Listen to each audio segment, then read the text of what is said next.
Il y a aussi les traitements médicamenteux. Ces traitements médicamenteux, ils vont calmer ces symptômes d'anxiété. Mais ils ne règlent pas le problème. Par contre, ça permet de calmer. Le problème avec ces médicaments, comme tout médicament pharmacologique, c'est qu'ils ont aussi des effets secondaires. Certains, comme on appelle les benzodiazépines, comme Temesta, Tranxène, Tranxilium, Lexo, tous ces médicaments ont des effets secondaires, entre autres de l'accoutumance, et puis on peut amener de la somnolence. Mais dans tout cas, dans l'urgence, c'est bien. Et il faut éviter de les garder trop longtemps. Il y a aussi, j'ai pu découvrir il n'y a pas très longtemps, donc il y a des remèdes homéopathiques qui sont très efficaces et sans effets secondaires, qui vont aider à renforcer la personne. Je ferai certainement une petite formation ou une conférence sur ces remèdes. Et puis il y a aussi donc la fameuse programmation neurolinguistique. Au niveau de l'anxiété, on peut voir qu'il y a différentes perceptions. C'est ce que la PNL a pu apporter, entre autres, c'est ce qu'on appelle le VACOG. C'est-à-dire que quand il y a une anxiété par rapport à une situation réelle ou fictive, et souvent c'est fictif, la programmation neurolinguistique va aider à travailler sur ces différentes perceptions qu'on a. La PNL avait bien différencié tout ce qui est au niveau des sens. Le VACOG, ça veut dire visuel, auditif, kinesthésique, le corps, olfactif et gustatif. Et c'est quelque chose que grâce à la PNL, j'ai pu découvrir, c'est que quand la personne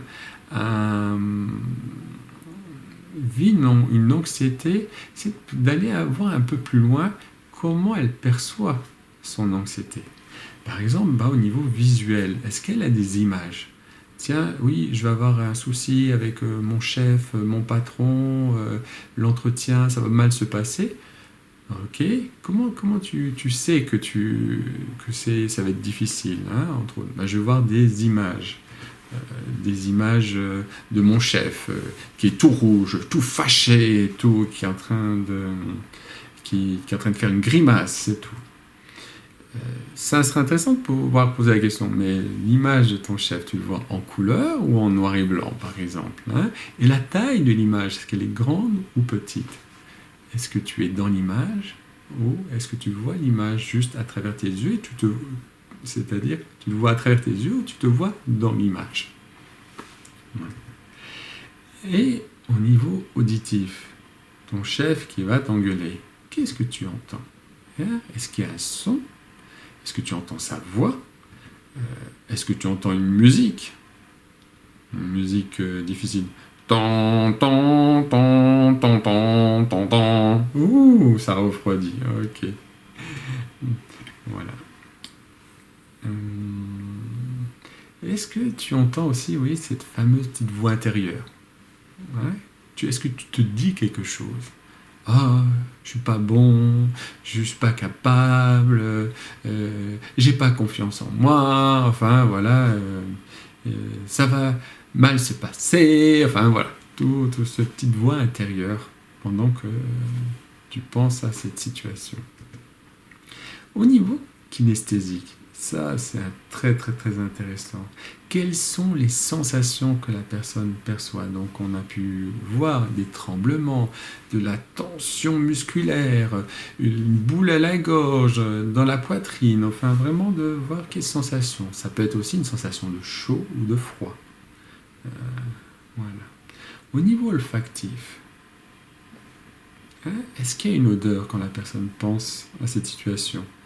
J'ai déjà une personne qui avait vécu, qui a eu le décès de son père dans un hôpital et hop, quand elle va à un hôpital, elle revoit cette image-là de son père qui a ce cancer qui est en train de mourir, et elle sent l'odeur de l'hôpital.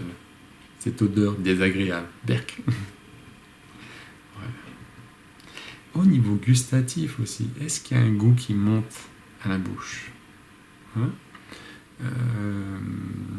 Ça peut être un goût acide, un goût amer qui arrive et tout, ou un goût de café, enfin, parce que il y a eu un événement qui était très difficile auparavant et qui est en train d'être réactivé. En pensant à mon chef, ça me fait penser à la dernière fois qu'on a eu mon évaluation, on a bu un café, mais il était horrible ce café, et puis ce qu'il m'avait dit, c'était vraiment méchant, j'étais mal et tout. Et hop, le goût revient, remonte.